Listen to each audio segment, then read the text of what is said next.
الرحمن الرحیم۔ اٹھو دوستوں، برخوردارو، نماز ادا کر لو، نوافل بھی پڑھ لو،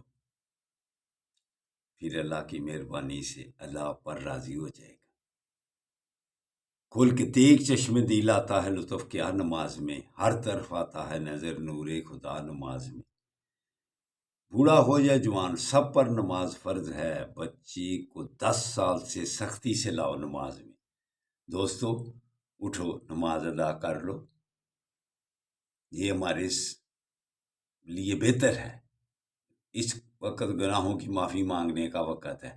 نماز ادا کر کے اللہ کے ناموں کا ورد کیا کرو، ہر پریشانی دور ہو جائے گی۔ یا ممیتو، یا ممیتو، اس سے آپ کو کسی قسم کا جادو کا اثر سے آپ پیچھے رہیں گے۔ تو اٹھو، اللہ کے ناموں کا ورد کیا کرو، اللہ پر برکتوں اور رحمتوں کی بارش کر دے گا۔ تو یہ معافی مانگنے کا اور اللہ کی رحمت حاصل کرنے کا وقت ہے۔ تو پھر ہر ایک کے لیے اٹھ کر دعا کرو، جن کو اللہ نے معاشی لحاظ سے کمزور رکھا ہوا ہے ان کے لیے بھی دعا کرو۔ نبی کریم صلی اللہ علیہ وآلہ وسلم کا فرمان عالی شان ہے کہ مجھے اگر تلاش کرنا ہے تو غریبوں میں کرو۔ تو اس لیے نچلے طبقے سے ہمدردی رکھنا، جو کمزور ہیں ان سے ہمدردی رکھنا، یہ نبی کریم صلی اللہ علیہ وآلہ وسلم کا طریقہ کار اور فرمانے علی شان ہے۔ تو ہمیں بھی چاہیے کہ ہم دوسروں سے ہمدردی کریں۔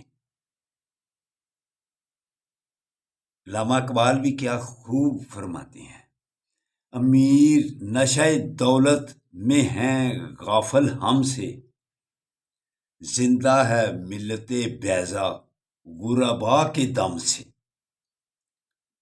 تو ہمیں انہی کی وجہ سے اللہ نے خیر و عافیت سے رکھا ہوا ہے، انہی کی وجہ سے آقا صلی اللہ علیہ وآلہ وسلم نے ارشاد فرمایا آپ کو رزق دیا جاتا ہے۔ تو اٹھو، اٹھ کر اپنے لیے اور ان کے لیے، سب کے لیے دعا کرو، پھر زندگی گزارنے کا مزہ آئے گا، چین اور سکون حاصل ہوگا۔ تو غریب عام کو ہم دباتے جائیں، کمزوروں کو دباتے جائیں، جیسے بڑوں کا وتیرا بن گیا ہوا ہے۔ باز آ جاؤ، پھر الیکشن کی طرف آؤ اور فلسطین والے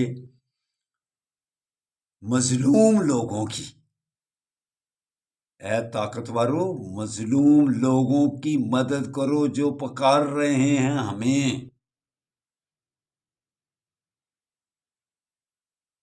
آنکھیں کھولو بڑھو۔ تو ہم سب کو ویسے ان کی چیزوں کا جتنا ہم کر سکتے ہیں کرنا چاہیے کہ بائیکاٹ، چیزوں کا بائیکاٹ کیا جائے، چیزوں کا بائیکاٹ کیا جائے، اقتصادی حالت ان کو کمزور کر دیں ہم۔ تو اٹھو، اٹھ کر دعا کرو، پھر اللہ پر راضی ہو جائے گا۔ اللہ حافظ، اللہ حافظ۔